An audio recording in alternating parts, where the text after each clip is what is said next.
আমি আমার কথা শুনবার জন্য। বাংলাদেশ অনেক আন্দোলন দেখেছে, একটা রক্তক্ষয়ী যুদ্ধের মধ্য দিয়ে বাংলাদেশের জন্ম। সেই জন্মের আগে বাংলাদেশ 69 দেখেছে, 66 দেখেছে, 65 দেখেছে, 54 দেখেছে, 52 দেখেছে, এমনকি 48ও উর্দুকে রাষ্ট্রভাষার কথা যখন বলা হলো, মোহাম্মদ আলী জিন্নাহ বললেন, তখনও মানুষ বাংলাদেশ দেখেছে। 70-এর নির্বাচন দেখেছে এবং 71-এর মুক্তিযুদ্ধ। লক্ষ লক্ষ শহীদের রক্তের বিনিময়ে অর্জিত আমাদের স্বাধীনতা। স্বাধীনতার পর খুব বেশি সময় কাটেনি বাংলাদেশের মানুষকে রাজপথে নামতে হয়েছে। আন্দোলন, সংগ্রাম, নিপীড়ন, নির্যাতন সব বাংলাদেশ দেখেছে। 90-তে গণ অভ্যুত্থান দেখেছে ছাত্র জনতার। বাংলাদেশে 2006 দেখেছে।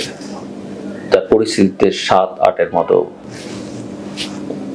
সেনাবাহিনী প্যাক্ট একটা সরকারকে বাংলাদেশ দেখতে হয়েছে। এরপরেও বাংলাদেশ শেখ হাসিনা ক্ষমতায় আসবার পরে এবং তিনি ধীরে ধীরে একটা টাইরেন্ট, অটোক্র্যাট, একটা টোটালিটেরিয়ান গভর্নমেন্টের বিকাশ ঘটানোতে যে ভূমিকা রেখেছেন, সেই সময়টা তো বিভিন্ন পর্যায়ে মানুষ আন্দোলন করেছে, সংগ্রাম করেছে। গত 15-16 বছরে বাংলাদেশের মানুষ লুটপাট দেখেছে, গুম দেখেছে, বিচার বহির্ভূত হত্যাকাণ্ড দেখেছে, দেশের টাকা বাইরে পাচার হয়ে যাওয়া দেখেছে, বাংলাদেশ ব্যাংকের রিজার্ভ চুরি হওয়া দেখেছে। মানুষকে অসম্মান করবার যে সংস্কৃতি, সেটা বাংলাদেশ দেখেছে। দেখেনি এমন কিছু নেই। বাংলাদেশ দেখেছে মানুষ রাস্তায় নামতে চেয়েছে, রাস্তায় নামতে পারেনি। মানুষ মত প্রকাশ করতে চেয়েছে, মত প্রকাশ করতে পারেনি। ডিজিটাল সিকিউরিটি অ্যাক্ট, আইসিটি অ্যাক্টের 57 ধারা কিংবা সাইবার সিকিউরিটি অ্যাক্ট মানুষ দেখেছে। অসংখ্য কালো আইনের হুমকি ধমকি মানুষ শুনেছে এবং নতুন নতুন আইনের ভয় মানুষকে দেখানো হয়েছে। ছাত্র জনতা নানা সময় রাজপথে নামবার চেষ্টা করেছে, নামতে দেয়া হয়নি। বাংলাদেশ 2009 সালে এক পিলখানায় 57 জন সামরিক অফিসারের হত্যাকাণ্ড দেখেছে। বাংলাদেশ হেফাজতে ইসলামের সমাবেশে কি হয়েছে সেটা দেখেছে। বাংলাদেশ একটার পর একটা ভোটারবিহীন নির্বাচন দেখেছে, নানা রঙের নানা ঢঙের নির্বাচন দেখেছে। বাংলাদেশ মার্কিন যুক্তরাষ্ট্রের স্যাংশন অন র্যাব বা পুলিশ বাহিনীর কর্মকর্তাদের উপরে সেটা দেখেছে। ভিসা পলিসি অ্যানাউন্সমেন্ট দেখেছে। সব মিলিয়ে একটা কঠিন সময় পার করতে হয়েছে বাংলাদেশের জনগণকে গত 15-16 বছরে। রাজপথে বিরোধীরা নামতে চেয়েছে, দাঁড়াতে চেয়েছে, কিছুদিন দাঁড়াতে সুযোগ দেওয়া হয়েছে বৈদেশিক চাপে, আবার সেখান থেকে সরকার ঘুরে তাদেরকে জেলে পুরেছে। অনেকে প্রতিদিন কারাগারে কাটিয়েছেন, প্রতিদিন আদালতে হাজিরা দিয়েছেন। একটা ভয়াবহ সংস্থা, একটা সমস্যা, একটা ভয়ের সংস্কৃতি আবহ বাংলাদেশে তৈরিছে। শেষ পর্যন্ত কোটা বিরোধী, এর আগে বাংলাদেশ প্রাইভেট ইউনিভার্সিটিগুলোর ভ্যাট বিরোধী আন্দোলন দেখেছে, কিশোরদের নিরাপদ সড়ক চাই আন্দোলন দেখেছে, 18 সালে কোটা বিরোধী আন্দোলন দেখেছে এবং 24-এ এসে জুলাই মাস থেকে সেটা আবার দেখতে হলো। কিন্তু যেটা প্রায় অসম্ভব ছিল, 36 দিন, এর আগেও লক্ষ লক্ষ মানুষ রাস্তায় নেমেছে কিন্তু কোনো কাজ হয়নি। কিন্তু 36 দিনের একটা আন্দোলন, যেটা কোটার বিরুদ্ধে বা কোটা সংস্কারের দাবিতে, সেই আন্দোলন ধীরে ধীরে অত্যন্ত দ্রুত গতিতে যখন 16 জুলাই রংপুরের বেগম রোকেয়া বিশ্ববিদ্যালয়ের ছাত্র আবু সাইদ নিঃসংকোচে বন্দুকের নলের সামনে দাঁড়ালেন এবং জীবন দিলেন, তারপর থেকে পুরো পরিস্থিতি আপন পাল্টে গেল। বাংলাদেশের মানুষের ভয় কেটে যেতে লাগলো। ধীরে ধীরে সারা দেশের তরুণরা, ছাত্ররা, বাচ্চারা রাস্তায় নেমে আসলো। এমনকি সেনাবাহিনী নিয়ন্ত্রিত বিশ্ববিদ্যালয়ের ছাত্র মাঠে নামলো। প্রাইভেট ইউনিভার্সিটিগুলো, প্রাইভেট স্কুল, কলেজ, পাবলিক ইউনিভার্সিটিগুলো, কোনো ছাত্র সারা দেশে বাদ থাকলো না। ছাত্রদের অভিভাবকরা, বিভিন্ন রাজনৈতিক দলের নেতাকর্মীরা রাজপথে নেমে আসলো। ঢাকা শহরের বিভিন্ন অঞ্চলে মানুষ এতটাই প্রতিরোধ গড়ে তুলল যে কোনো বাহিনী, কোনো সংস্থা সেখানে জায়গা করতে পারলো না। হেলিকপ্টার দিয়ে গুলি ছুটতে হলো। 80 জনের মতো একেবারে বাচ্চা জীবন দিল, 1000 খানেক মানুষকে জীবন দিতে হলো। কিন্তু এমনকি মেয়েরাও ট্যাঙ্কের সামনে, পুলিশের গাড়ির সামনে দাঁড়াতে বন্দুকের নলের সামনে দাঁড়াতে কেউ ভয় পায়নি। আন্দোলনটা শুরু করেছিল ছাত্ররা কোটা সংস্কারের দাবিতে, যেখানে একক কোনো নেতা ছিল না, একটা সমন্বয় পরিষদ। সেটা আস্তে আস্তে বাড়তে, সমন্বয়কের সংখ্যা বাড়তে থাকলো, বোধ করি একজন আরেকজনকে চিনেও না। নতুন নতুন কর্মসূচি, নতুন নতুন নামে কর্মসূচি, কোনোটা পিছিয়ে দিয়ে কোনোটা এগিয়ে দিয়ে এক অভূতপূর্ব, এমনকি টিভি কার্যালয়ে নিয়ে গিয়েও এক ধরনের ঘোষণা প্রকাশ করলো। ছাত্ররা সেখান থেকে বেরিয়ে এসে তাদের উপরে কি হয়েছে সেটা পড়লো এবং তারা আবার আন্দোলনে নামলো। সো এই রকম নজির, এই রকম পরিস্থিতি বাংলাদেশে কখনো হয়নি। দক্ষিণ এশিয়াতে হয়েছে কিনা, গোটা পৃথিবী জুড়ে এরকম আন্দোলনের নজির খুব কম আছে।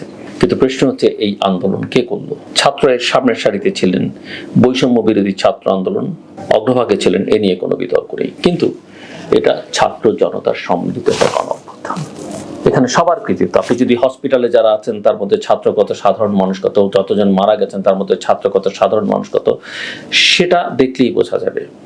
আবার যদি আপনি উল্টো দিক থেকে দেখেন, শেখ হাসিনার সরকার, ছাত্ররা এর মধ্যে নেই, তারা ঘরে চলে গেছে, এরকম একটা বার্তা দেওয়ার চেষ্টা করেছে। সেই হিসাবে দেখলে আবার ছাত্ররা যে সংখ্যায় ছিল সেটাও উল্লেখযোগ্য। তাদের বিরুদ্ধে মামলাও হয়েছে, যদিও পরে অন্তর্বর্তীকালীন সরকার সেই মামলাগুলো তুলে নিয়েছে। সো আমি যেটা বলতে চাইছি, এই আন্দোলনের কোনো একক নেতা ছিল না। এই আন্দোলনে এখন অনেক মাস্টার মাইন্ড আছেন, অনেক সিনিয়র লোকজনও দাবি করছেন তারা এটা করেছেন, ওটা করেছেন, তারাই গুরু, তারাই মহাপুরুষ। ব্যাপারটা এরকম নয়। এটা একটা স্পন্টেনিয়াস মুভমেন্ট। এই মুভমেন্ট সাফল্য পেয়েছে, কিন্তু মাথায় রাখতে হবে স্পন্টেনিয়াস মুভমেন্টের সাফল্য, মাস আপসার্জের সাফল্য কিন্তু ব্যর্থ হয়ে যায় অনেক সময়। ইজিপ্টে পেয়েছে, আলজেরিয়াতে পেয়েছে, অনেক জায়গায় পেয়েছে। এটা আমাদের মাথায় রাখতে হবে। সো আন্দোলন যখন গণঅভ্যুত্থানের রূপ নেয়, তার জন্য মাস্টার মাইন্ডের পেছনে না, এটা জনতার স্বতঃস্ফূর্ত আন্দোলন। এবং এটাকে কেবলমাত্র, অবশ্যই ছাত্রদের এখানে গুরুত্ব আছে, অনস্বীকার্য, তরুণদের গুরুত্ব আছে, তারা এর সামনের সারিতে ছিল, তারা বীর। কিন্তু কেবলমাত্র তারা এটা করেছেন এ কথা যদি কেউ বলেন এবং এটা যদি তাদের মনোবলি হিসেবে রূপান্তরিত হয়, তাহলে এই আন্দোলনের সাফল্য ব্যাহত হতে সময় লাগবে না। মনে রাখতে হবে, এই আন্দোলন 36 দিন অত্যন্ত গুরুত্বপূর্ণ, কিন্তু 15 বছর অনস্বীকার্য। গত 1.5 দশকের অত্যাচার বঞ্চনার ভেতর থেকে তৈরি হতে হতে এটা গণঅভ্যুত্থানে পরিণত হয়েছে। মানুষের ভেতরে ক্ষোভ, কষ্ট, দুঃখ, বঞ্চনা, যন্ত্রণা ছিল বলেই মানুষ রাস্তায় নেমেছে। খালি একটা সুযোগের অপেক্ষা ছিল, একটা স্পার্কের অপেক্ষা ছিল, দেশলের কাঠি দিয়ে জাস্ট একটা স্ফুলিঙ্গ তৈরির অপেক্ষা ছিল। সেটা ঘটেছে। কিন্তু আন্দোলনটা হচ্ছে সম্মিলিত একটা প্রজ্ঞার ভিত্তিতে। রাজনৈতিক দলগুলো এক দফা দাবিতে কিন্তু কয়েক বছর ধরে যুগপৎ আন্দোলন করছিল, কিন্তু ছাত্র জনতার বুকে গুলি চালানোর ফলে এটা একটা জাতীয় প্রতিরোধে পরিণত হয়। একজন ছাত্রের বুকে গুলি চালানো হয়েছে, আরেকজন ছাত্র মনে করেছে তার দায়িত্ব এটাকে প্রতিরোধ করা, প্রতিবাদ করা। অভিভাবকরা এক সময় মনে করেছেন তার সন্তান মারা যাচ্ছে, তাদের দায়িত্ব। এভাবেই এটা এই অভ্যুত্থানের রূপ নিয়েছে। আওয়ামী লীগ ছাড়া এই আন্দোলনে যে যার মতো অবদান, আওয়ামী লীগ এবং তার কলাবোরেটররা ছাড়া, কাজেই আমি মনে করি অবদান রাখবার বিষয়টি নিয়ে বিতর্ক আন্দোলনের ঐক্যকে ক্ষতিগ্রস্ত করবে, যা রাষ্ট্র গঠনে, রাষ্ট্র বিনির্মাণে বিরূপ প্রভাব ফেলবে। বাংলাদেশে অনেক মানুষই চিন্তাশীলতার চর্চা করেন। বাংলাদেশে আওয়ামী লীগের যে ভুয়া একটা মুক্তিযুদ্ধের চেতনার ন্যারেটিভ তারা দাঁড় করেছিল, কাজের কাজ কিছুই করেনি, সেটার বিরুদ্ধে অনেকে কথা বলেছিলেন। শাহবাগে যে গণজাগরণ মঞ্চ হয়েছিল, সেটার প্রভাব দেখে অনেকেই শাহবাগের দিকে ছুটেছিলেন। আমি অবশ্য যাইনি, কারণ আমার কাছে মনে হয়েছিল এটা একটা যৌক্তিক আন্দোলন নয়। এই আন্দোলনের পরিণতি খুব ভালো কিছু নয়। সমাজে অনেক রকমের দুঃখ, কষ্ট, বঞ্চনা, যন্ত্রণা, বৈষম্য আছে, তা নিয়ে এই আন্দোলনকারীরা কথা বলছে না। এবং এটা একটা কৃত্রিম জাগরণ আমার কাছে মনে হচ্ছিল তখন। এর বিরুদ্ধে কেউ কেউ এখানে সমাজে সক্রিয় ছিল।